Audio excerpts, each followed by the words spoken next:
God sees the truth, but waits. Ivan Dmitrich Aksionov was a merchant living in the town of Vladimir in Russia. He was leading a happy and successful life with his wife and children. One day, when he was getting ready for a journey, his wife told him not to go. "I must go to the fair. Only then will I be able to sell my goods," Aksionov told his wife. "Please don't go this time. I had a nightmare in which I saw you returning home with grey hair." Aksionov laughed and said that it was a lucky sign. He set off the journey and on his way met another merchant, and they continued their journey together. Late evening, they decided to stop for the night and reached an inn. Both of them had tea and went to sleep in separate rooms.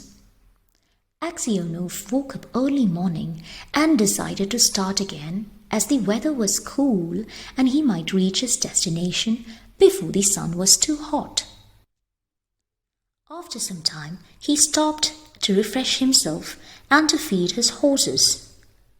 As he was waiting, two soldiers stopped near and questioned about his stay previous night and the fellow merchant who was with him. Aksionov narrated the incidents as to how he met the other merchant on the way and their stay at the inn. "Why do you ask me all this?" asked Aksionov. "The man who was with you yesterday was found dead. His throat was cut open. Someone had killed him," replied one of the soldiers. "You were staying in the room next to his. Did you hear any noise?" asked the other soldier. Aksionov started trembling in fear. "No, sir, I didn't hear anything. I was too tired and fell asleep soon. I got up early in the morning and started my journey." "Well, let us search your bag if you don't mind." "Yes, sir, you can search my belongings. I am on my way to the fair for selling goods." The officers searched his belongings, and from one of the bags they got a knife stained with blood. Aksionov was startled to see this. The soldiers arrested him, and he was put in prison. His wife came to know about this, and she came to meet him. She was shocked to see her husband as a criminal. They tried to give him a petition to the Tsar, but to no avail. "Did you kill the man?" his wife asked him. Aksionov cried loudly, "Do you also suspect me? Then only God can save me."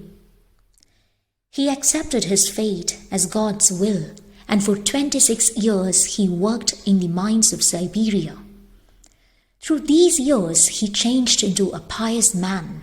His hair turned grey, his beard grew long, and he spent most of his time praying. The other prisoners considered him as a quiet and just man.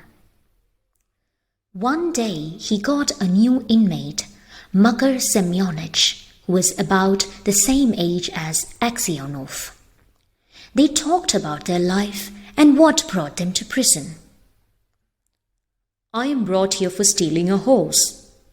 But it was not a stolen one. I borrowed it from my friend," Semyonich said.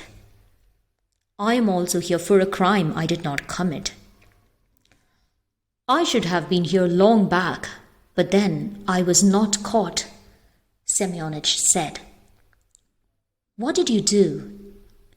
Semyonich replied in such a way that Aksionov felt that he was the one who had framed him. Aksionov remembered everything he had lost, and he felt like taking revenge on him.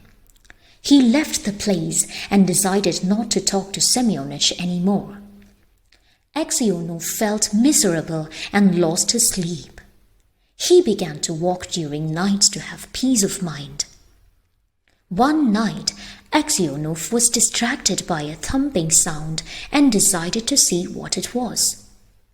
He saw Semyonich digging a tunnel to escape from prison. Semyonich saw Aksionov and asked him to help so that both of them could escape.